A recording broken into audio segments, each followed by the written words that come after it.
Down the stretch they come, and you're watching Smart Remarks.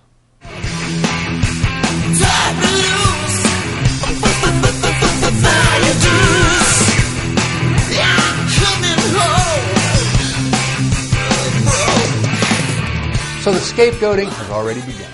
As the presidential race comes down to the wire and the Republican team of John McCain and Sarah Palin continue to lag behind in the polls, the candidates' advisors have begun taking potshots at one another, each side blaming the other for the ticket's troubles.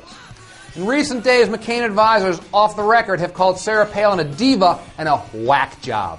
We've been saying the same thing for weeks. But if this is the case, writes Roger Simon at thepolitico.com, who's responsible for putting this whack job on the ticket in the first place?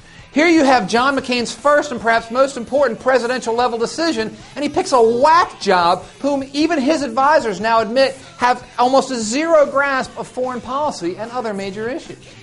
As for Palin herself, she's said to be furious about stories of the $150,000 wardrobe purchased for her, and she's decided to go rogue in recent weeks, saying things that haven't officially been approved by the McCain campaign.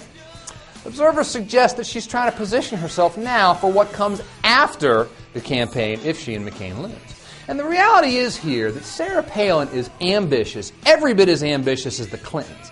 This race has been her opportunity to vault beyond Alaska politics and into the national spotlight to the head of the National Republican Party.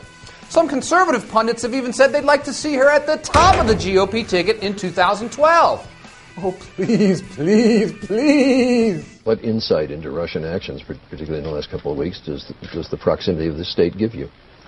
They're our next-door neighbors. And so while this race has narrowed slightly over the course of the past week, the reality is that if McCain and Palin actually win this thing, it will be a miracle. This campaign has been a disaster, from Palin's winking to the crazed supporters at the rallies, to Palin's wardrobe, to the desperate embrace of Joe the plumber, to the woman who scratched the backward B in her cheek, and now all this sniping even as the campaign heads into the final stretch. But this is a ticket emblematic of the Republican Party itself. Disorganized and demoralized, searching desperately for a coherent measure, throwing every last handful of primordial ooze at the wall and praying that something sticks. Well, nothing has stuck with the exception of the impression that this campaign is a disaster. And you got to ask yourself, if that's how these folks run a campaign, how would they run the country?